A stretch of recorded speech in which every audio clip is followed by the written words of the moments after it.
Hello and welcome to Newsmakers for this Thursday, November 21st, 2024. I'm Louie Butko, and thanks for joining us on today's show. Very pleased to be joined by the CEO of the Hamilton Chamber of Commerce, Greg Dunnett. Greg, always great to see you, buddy. Louie, how are you, my friend? I'm doing great. You actually happen to be in the building for an unrelated sales event, so I grabbed you and I said, "Hey, let's do this podcast." Sometimes the world works in mysterious ways. That's the way it works. I had nobody lined up, and thankfully Greg Dunnett walked in, and I said, "Hey, you can be on the show today." Little do you know, I've been lurking outside for about 3 weeks waiting for Just you. Waiting Ever for since this Hamilton chance. Day, Louie. Speaking of, let's talk Hamilton Day. Last year we got you on pre-Hamilton Day. We're talking at an event that goes back 100 years to celebrate local businesses each year, especially under your stewardship as CEO. It's grown bigger and better.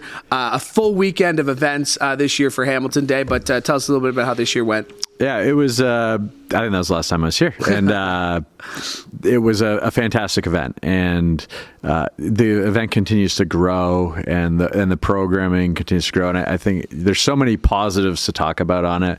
We're creating over $8 million in economic impact in the community, 1,000 businesses participating, and a significant portion of them have increased spends compared year over year. So it's a day that has kind of taken on a life of its own, and now it's a weekend that's taken on a life of its own. And it's also just I think what I like is kind of the nuance of some of it, or where it's like you walk by someone, they go, "Happy Hamilton Day," right? So it's become something that has transcended the chamber, but that civic pride that I know when I interviewed, that was a really important part of my interview, kind of why would I be good at this role? Because I love this community. I think there's so much opportunity in this community. And so I think Hamilton Day is a great way for us to showcase it, to support our local business community, and to have a little fun along the way. We'll talk a little bit about BIAs, more specifically, including downtown BIAs and the need for specific ones, especially when it comes to all the exciting stuff happening downtown. But that's the one thing I think that really stuck out to me in our chats and in experiencing Hamilton Day, is that there are a lot of community BIAs, right, across the city. I'm sure you could tell me the exact number, but it really is all hands on deck effort. There's got to be challenges that come with that, but what did you find this year? Yeah, what I really like about Hamilton is a very interesting model in that it's our BIAs and then individual market makers who kind of help facilitate the event. So we are the marketing and promotion. We run the concert series, but we also highlight and celebrate major programming going on throughout the city, concert series, the Road to Hope Marathon, and I'm going to say there are 11 BIAs. That I hope I did not fail that test. And they all participate, and they're all great partners, and then they run their own programming. And again, those are districts in our community that have a concentration of businesses, and providing those supports for them, and then also bringing a little entertainment into them is what we're able to do through Hamilton Day. So, speaking of Chamber of Commerce events, what other events have you got on the go, and what should either, whether it's individual businesses or business people in the community, where should they go for the info? Yeah, I'll start with that one so I don't forget. HamiltonChamber.ca. HamiltonChamber.ca. If we do a quick look back, we just had about 50 of our downtown business community leaders come together, and we provided them some key updates about ongoings in the core and in the community. Brought in a partner from the president, CEO of the St. Thomas Chamber of Commerce, Paul Jenkins, came in and talked to us about St. Thomas has done some really interesting work with their unhoused population, and they've actually decreased their unhoused population by 30%, I believe. And again, we'll fact check this one as well as the 11 BIAs. I got you. That they're the only community in Ontario who has done that. So Paul kind of talked about how the business community has played a role in supporting that in partnership with Enwell, who are a great partner here in Hamilton, and working in close conjunction with their City Hall. So that was a great event, and then that helps us. We're going through a strategic planning process, so hearing from our business directly about where they see opportunities for us to make sure we advocate for economic prosperity in our community, because as we go from 550 to 850,000 people in the next 25 years, we need to make sure we got the high-paying jobs that will support that population growth. We look a little bit ahead on December 3rd at Tim Hortons Field in the early afternoon. We're going to have a tourism summit. And so my background as yours has a lot of sports and entertainment in it, and it's one of my favorite things because I love, much like Hamilton, I love talking about the positive in this community, and I think there is so much of it. We often can get, and especially in a role like this, you can get caught up in all the things that aren't going our way. So when I look at tourism, I think there's so much opportunity there. We're based on where we're located. We've got the new arena coming into the downtown core. I think there's going to be some really interesting and fascinating opportunities. We've got Tom Pistori from Oakview Group coming to the event. We've got Kyle Ferguson, who is the director of, I'm going to make up Kyle's title here, but director of programming for Oilers Entertainment Group. So they newly named. Yeah. So they just, in 2017, they opened a new arena, and then they've had this massive community build up around the arena. So Kyle's going to come in and talk about how they take those major musical acts and they monetize it throughout the community. We're also going to look at how we transition nature tourism and also continuing to build a strong nighttime economy. So I think we've all seen the benefits when you go to a super crawl and you feel safe in our downtown. So how do we make sure you feel that way every night when you go into our downtown? Because that's going to help all of our businesses in our downtown and throughout our entire community. Let's talk about that. The Commons roundtable on Monday. It was dubbed a hopeful vision for renewing our community. Like you said, stakeholders from across, basically no city representation other than the Hamilton police there being on board. And we'll talk about that in just a second. There was a lot of talk about the need for businesses downtown to bring workers back to the office, and just having a very, businesses downtown are so crucial, but having employees there to spend their money. Can you talk about what the push is to get more employees and more people downtown right now? Well, I think, listen, we all know there's been a changing mindset to working from home than there was as few as 5 years ago. There's definitely a correlation between the lack of people in our core and thus the less people. It's the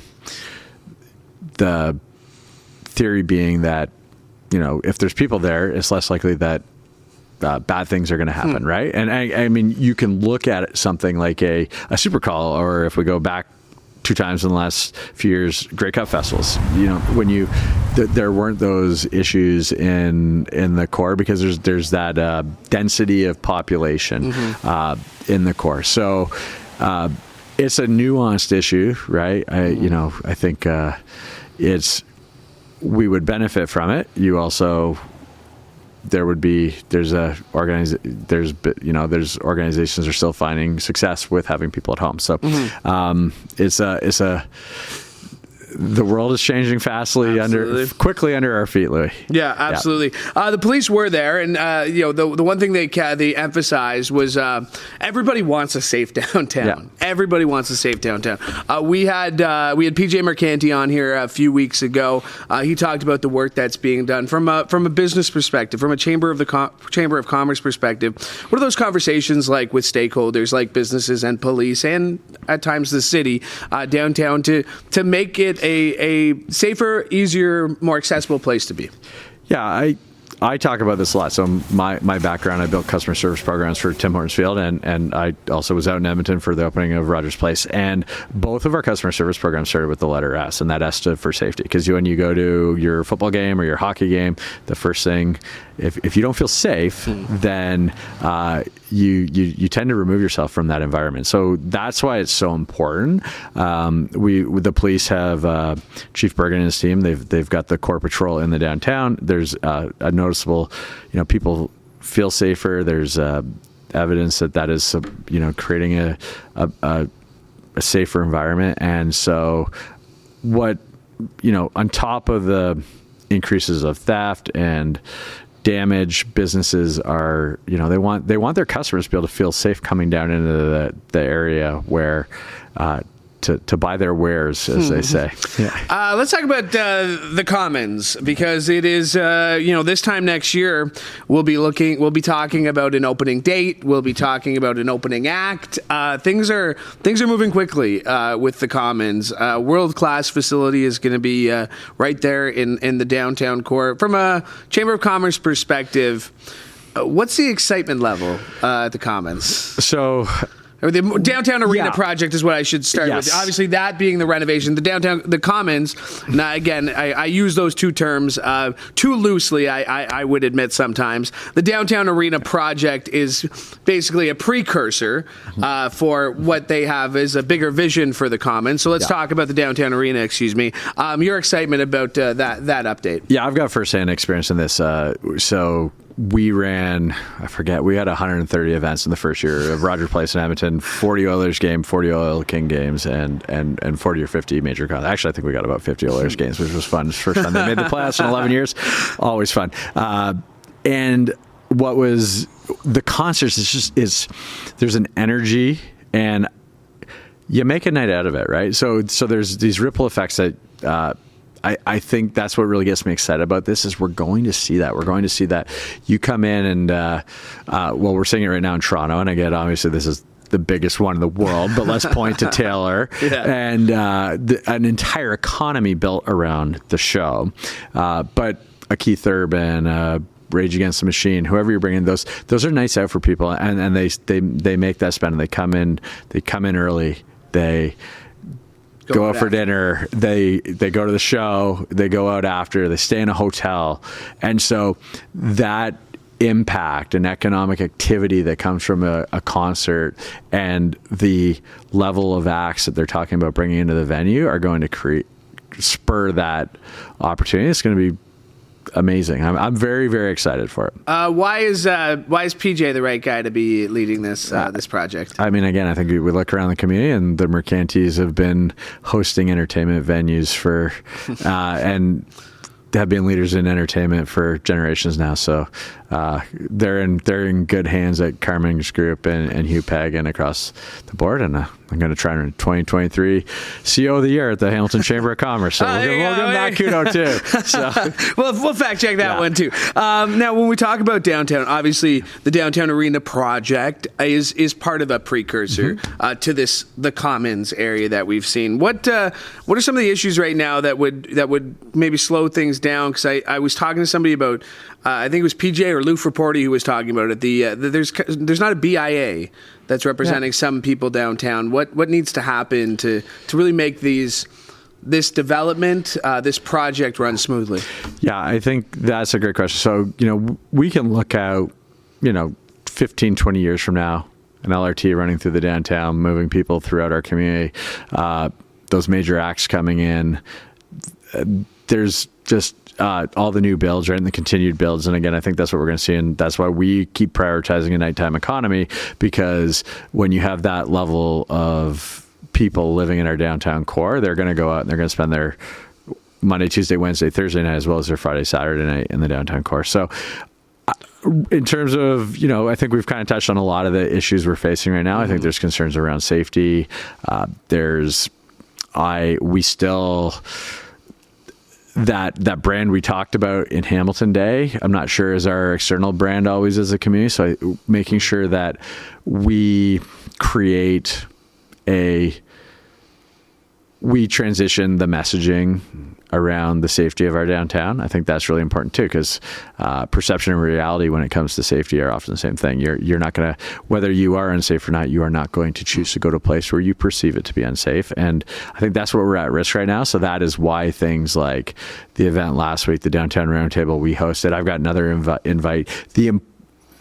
The voice to make positive change and to transform our downtown positively is so strong in our community right now, because we can all see a utopian future, but it's going to take some steps to move us in that right direction and not further away from it. I'll challenge you and say, we all, I think that being the stakeholders, I think, yes, there's still a lot of people in this community who I feel will maybe never have that pride, or will always be hesitant to go downtown. How do you get those people to have some pride in their city, and B, get them downtown?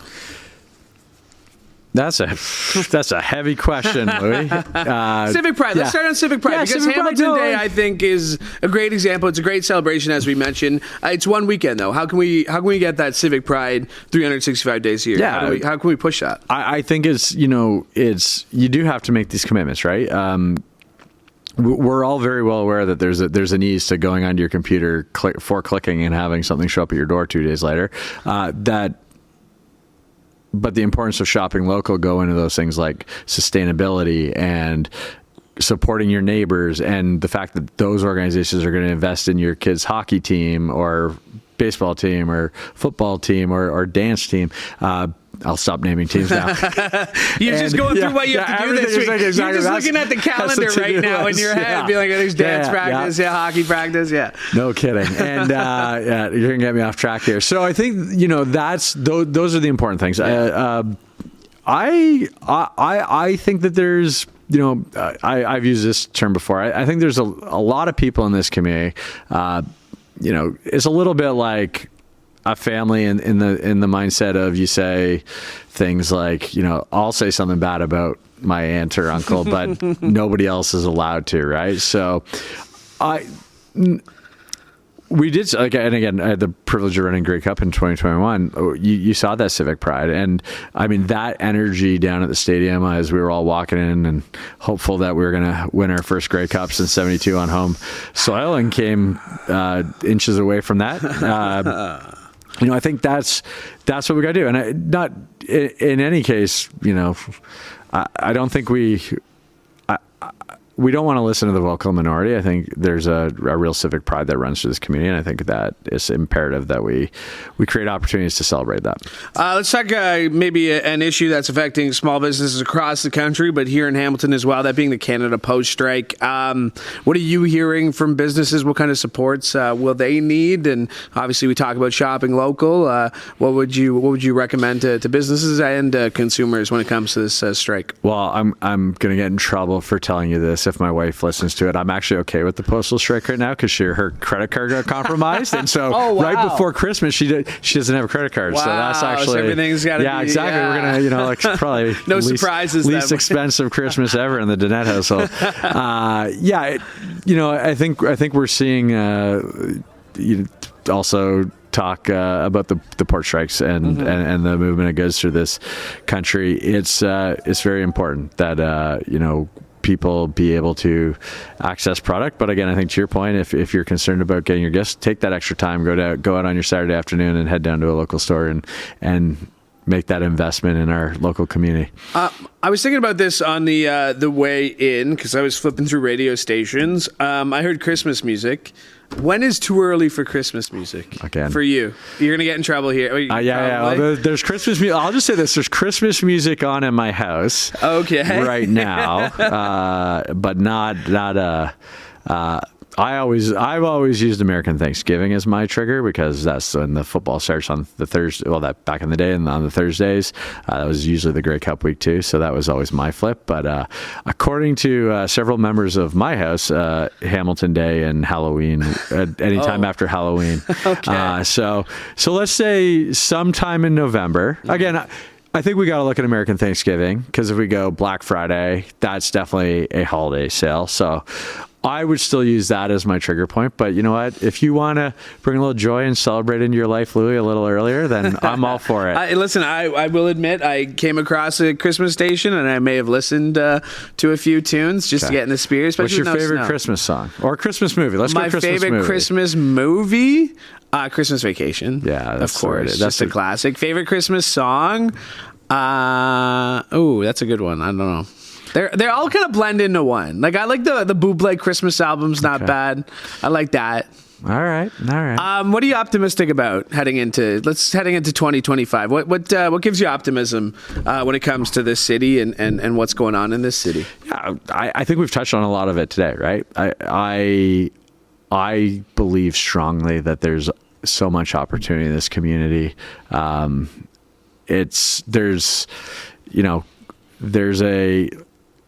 There's the steps have been taken on LRT. LRT is making progress. That's gonna, the amount of investment that comes into our community because of that. That's amazing.